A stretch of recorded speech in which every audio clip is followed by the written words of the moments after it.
Dahil nga po nakatakdang dumayo ang Australia sa Pilipinas para sa FIBA World Cup Asia Qualifiers game nila kontra sa Gilas na siyang nakatakdang ganapin ngayong linggo sa MOA Arena. Kaya naman mainit nang napag-uusapan sa Australian sports media ang kaguluhang naganap noong taong 2018. Ito po kasi ang kauna-unahang beses na dadayo ang Australia sa bansa natin matapos ang bugbugan 8 taon na ang nakakalipas sa Philippine Arena. Subalit sa kasamaang palad nga po ay tila hindi pa din nakaka-move on ang mga Australiano sa nangyari.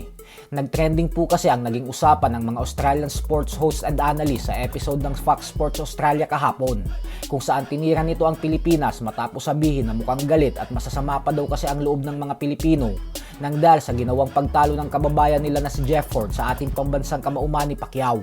Dahilan umano kung bakit binugbog ng Gilas ang mga players nila.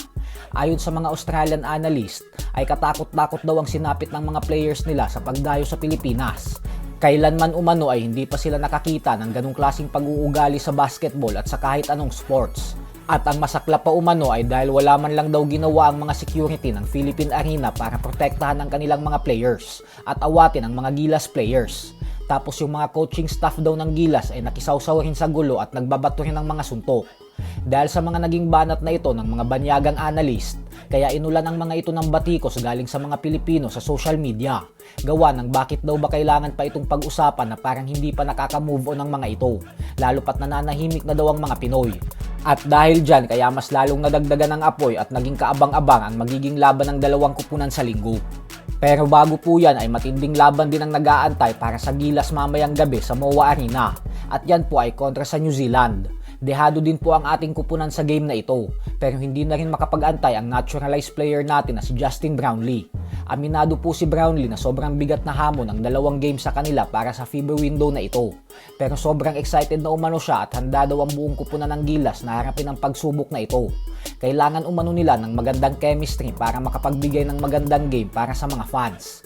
Bukod dyan ay napakalaking tulong umano ang maibibigay sa kanila ng home court advantage ng dahil sa mga diehard Pinoy supporters. Ika nga ni Brownlee ang mga fans daw ang 6-man nila. Dahil sa oras umano na pinanghihinaan na sila ng loob, ay ang mga fans daw ang bumubuhay sa kanila. Kaya inaasahan niya umano ang suporta ng mga tao sa game mamaya. Para po sa mga hindi nakakaalam ay nilabas na ang Final 12 lineup kagabi, kung saan nabigong makapasok sa final cut sila RJ Abarrientos, Troy Rosario at Justin Baltasar. Habang ang super rookie naman ng Converge na si Juan Gomez Del Llano ay nakalusot na sa Final 12 lineup matapos makat noong nakaraang window. So hanggang dito na lang po muna tayo mga idol. Huwag pong kakalimutang mag-subscribe sa ating pangalawang channel na Sports Talk PH 2.0 dahil ang channel po na ito ay para sa araw-araw na basketball updates. Yung main channel po kasi natin na Sports Talk PH na siyang may 1 million YouTube subscribers ay pang boxing updates po yun. Maraming salamat po.